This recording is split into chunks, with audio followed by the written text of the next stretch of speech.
ನಮಸ್ತೆ ಫ್ರೆಂಡ್ಸ್, ನಾನು ಬೆಳಗ್ಗೆ ತಿಂಡಿಗೆ ಸಬ್ಬಸಿಗೆ ಸೊಪ್ಪಿನ ಪಲಾವ್ ಮಾಡಿದ್ದೆ.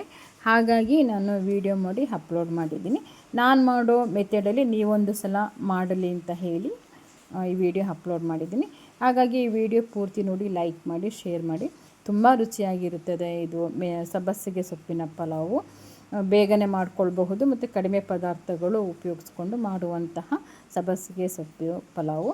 ಇದಕ್ಕೆ ಬೇಕಾದ ಪದಾರ್ಥಗಳು: ಈರುಳ್ಳಿ, ಟೊಮೊಟೊ, ಕೊತ್ತಂಬರಿ ಸೊಪ್ಪು, ಒಂದು ಆಲೂಗೆಡ್ಡೆ, ಪಲಾವ್ ಎಲೆ ಮತ್ತು ನಿಂಬೆಹಣ್ಣು ನಿಮ್ಮ ಆಪ್ಷನ್ಸು, ಮತ್ತು ಶುಂಠಿ ಬೆಳ್ಳುಳ್ಳಿ ಪೇಸ್ಟು, ಮತ್ತು ಗರಂ ಮಸಾಲೆ ಪುಡಿಗಳು, ಚಕ್ಕೆ ಲವಂಗದ ಪುಡಿ, ಧನಿಯಾ ಪುಡಿ, ಮತ್ತು ಖಾರದ ಪುಡಿ, ಅರಿಶಿನ ಪುಡಿ.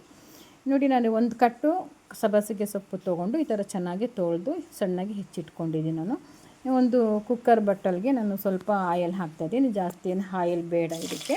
ಪಲಾವ್ ಎಲೆ ಮತ್ತು ಒಂದು 4 ಎಸಳು ಬೆಳ್ಳುಳ್ಳಿ, 2 ಹಸಿಮೆಣಸಿನಕಾಯಿ ಮತ್ತು ಈರುಳ್ಳಿ ಹಾಕಿ ಚೆನ್ನಾಗಿ ಫ್ರೈ ಮಾಡ್ತಾಯಿದ್ದೀನಿ. ಇದ್ರ ಜೊತೆಗೆ ನಾನು ಆಲೂಗೆಡ್ಡೆನ ಸಣ್ಣಕ್ಕೆ ಹೆಚ್ಚಿರ್ತೀನಲ್ಲ ಅದನ್ನು ಹಾಕ್ತೀನಿ. ಆಮೇಲೆ ಸಬ್ಬಸಿಗೆ ಸೊಪ್ಪು ಸಣ್ಣಗೆ ಹೆಚ್ಚಿರೋದು ಹಾಕ್ತೀನಿ. ಸ್ವಲ್ಪ ಸಬ್ಬಸಿಗೆ ಸೊಪ್ಪು ಹಸಿ ವಾಸನೆ ಹೋಗೋ ತನಕ ಸ್ವಲ್ಪ ಫ್ರೈ ಮಾಡಿಕೊಂಡ್ರೆ ಸಾಕು.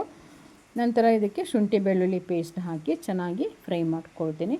ತುಂಬ ರುಚಿಕರವಾಗಿರ್ತದೆ. ನೋಡಿ, 2 ಸ್ಪೂನ್ ಟೇಬಲ್ ಸ್ಪೂನು ನಾನು ಶುಂಠಿ ಬೆಳ್ಳುಳ್ಳಿ ಪೇಸ್ಟ್ ಹಾಕ್ತಾಯಿದ್ದೀನಿ.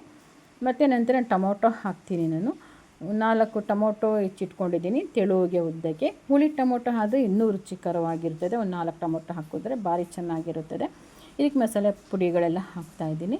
ಇದು ಯಾವುದೂ ರುಬ್ಬಿಟ್ಕೊಳ್ಳೋ ಅಂಥದ್ದು ಏನಿಲ್ಲ. ಶುಂಠಿ ಬೆಳ್ಳುಳ್ಳಿ ಪೇಸ್ಟ್ ಒಂದು ರೆಡಿಯಾಗಿದ್ದರೆ ಸಾಕಷ್ಟೇ, ಬೇಗ ಮಾಡ್ಕೋಬೋದು. ಮತ್ತು ರುಚಿಕರವಾದಂತಹ ಸಬ್ಬಸಿಗೆ ಸೊಪ್ಪು ಪಲಾವನ್ನು ನೋಡಿ, ಈ ರೀತಿ ಮಸಾಲೆ ಫ್ರೈ ಆದರೆ ಸಾಕು. ನಾನು ಅಕ್ಕಿ 1 ಗ್ಲಾಸ್ ತೊಗೊಂಡಿದ್ದೀನಿ. ಮತ್ತು ನಾನು ಇದನ್ನು ತೊಳೆದು ನೆನೆಸಿಟ್ಕೊಳ್ಳೋದಿಲ್ಲ, ಅರ್ಧ ಗಂಟೆ ಆವಾಗಲೇ ಹಾಕ್ತೀನಿ ನಾನು. ಮತ್ತು ನಾನು ಅಕ್ಕಿ ಹಾಕಿ ನೀರು ಹಾಕೋದು, ನೀರು ಹಾಕಿ ಅಕ್ಕಿ ಹಾಕೋಲ್ಲ.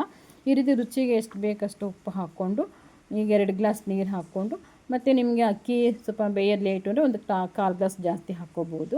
ಇದು ಸ್ವಲ್ಪ ಬಿಡಿ ಬಿಡಿಯಾಗಿದ್ರೇ ಸಾಕು. ನಾನು 2 ಗ್ಲಾಸ್ ನೀರು ಹಾಕ್ಕೊಳ್ತಾ ಇದ್ದೀನಿ ನಾನು. ನೋಡಿ, ಈ ರೀತಿ ಹಾಕ್ಕೊಂಬಿಟ್ಟು ಮುಚ್ಚಳ ಮುಚ್ಚಿಡ್ತೀನಿ. ನಾನು ವೆಯ್ಟ್ ಹಾಕೋದಿಲ್ಲ. ನೋಡಿ, ಪ್ರೆಷರ್ ಬಂದಾದಮೇಲೆ ತೆಗೆದು ಇದಕ್ಕೆ ಕೊತ್ತಂಬರಿ ಸೊಪ್ಪು ಮತ್ತು ನಿಂಬೆಹಣ್ಣು ಆಪ್ಷನ್ಸು. ನೀವು ಹಾಕೋದಾದರೆ ತುಪ್ಪ 2 ಸ್ಪೂನ್ ಹಾಕ್ತಾಯಿದ್ದೀನಿ. ತುಪ್ಪ ತುಂಬ ಚೆನ್ನಾಗಾಗ್ತದೆ ಇದಕ್ಕೆ ಹಾಕಿದ್ರೆ, ತುಂಬಾ ರುಚಿಕರವಾಗಿರ್ತದೆ. ಮತ್ತು ಈಗ ನಾನು ಕುಕ್ಕರು ಮುಚ್ಚಳ ಮುಚ್ಚಿಬಿಟ್ಟು 2 ವಿಷಲ್ ಕೂಗಿಸ್ತೀನಿ ಮತ್ತು 5 ನಿಮಿಷ ಸಿಮ್ಮಲ್ಲಿ ಬಿಡ್ತೀನಿ ನಾನು. ನೋಡಿ, ಈ ರೀತಿ ವೆಯ್ಟ್ ಹಾಕಿಬಿಟ್ಟು 2 ವಿಷಲ್ ಕೂಗಿಸ್ಕೊಂಡು ಸಿಮ್ಮಲ್ಲಿ ಬಿಡ್ತೀನಿ.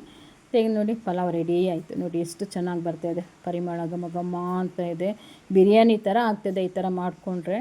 ನೋಡಿ, ತುಂಬ ರುಚಿಕರವಾದಂತಹ ಸಬ್ಬಸಿಗೆ ಸೊಪ್ಪಿನ ಪಲಾವು. ನೀವು ಕೂಡ ಈ ಥರ ಒಂದು ಪ್ರಯತ್ನ ಪಡಿ, ಮಾಡಿ ನೋಡಿ, ನನಗೆ ಹೇಳಿ. ನಾನಿದು ಯಾವಾಗಲೂ ಮಾಡ್ತಾಯಿರ್ತೀನಿ ನಾನು. ಹಾಗಾಗಿ ನೀವು ಮಾಡಲಿ ಅಂತ ಹೇಳಿ ನಾನು ವಿಡಿಯೋ ಅಪ್ಲೋಡ್ ಮಾಡ್ತಾಯಿದ್ದೀನಿ ನಾನು. ನೋಡಿ, ಪಲಾವ್ ರೆಡಿ ಆಯಿತು. ಸಬ್ಬಸಿಗೆ ಸೊಪ್ಪಿನ ಪಲಾವು ತುಂಬ ರುಚಿಕರವಾದಂತಹ ಸಬ್ಬಸಿಗೆ ಸೊಪ್ಪು ಪಲಾವು ಮತ್ತು ಆರೋಗ್ಯಕ್ಕೆ ಒಳ್ಳೆಯದು. ಈ ವಿಡಿಯೋ ನೋಡಿ, ಪೂರ್ತಿ ನೋಡಿ, ಲೈಕ್ ಮಾಡಿದ್ದಕ್ಕೆ ಥ್ಯಾಂಕ್ ಯು.